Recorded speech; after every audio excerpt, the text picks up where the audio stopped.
Basically, what I want to talk about today is auditing. Historically, Sage has been an environmental consultancy.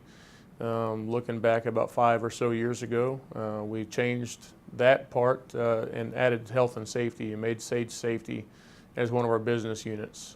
Sage Safety was comprised or is comprised of two parts, the process safety management side as well as a personnel health and safety side. And that's where my expertise comes in play, and specifically with the audits. We'll do, whether it's an OSHA compliance audit, coming in and looking at basic OSHA required subjects or matters, looking for things that that might be citations or violations of the OSHA Act. We also do gap analyses. Come in and look at a safety program, identify where the gaps are, where the weaknesses are, and provide recommendations, help implement those recommendations.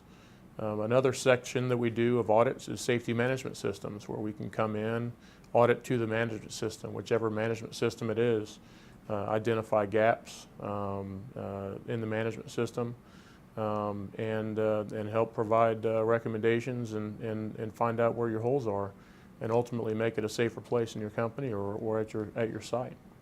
Throughout my career, over the years, I've always had safety programs that I've either been in charge of or been part of, and there's always been something that we needed extra, something that we needed more, holes that we had in our program, gaps that we had in our program, things that weren't as strong as they needed to be or as clear as they needed to be. One of the things that Sage can do is, first of all, take a look at the program.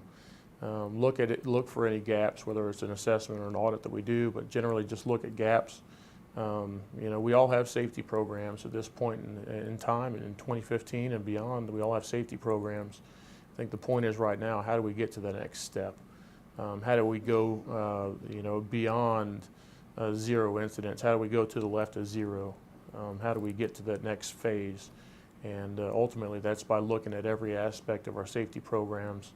And bolstering them up, whether it's by implementing a management system if you didn't have one before, really getting granular into your training, getting away from your run-of-the-mill computer-based trainings and getting a better training plan in place.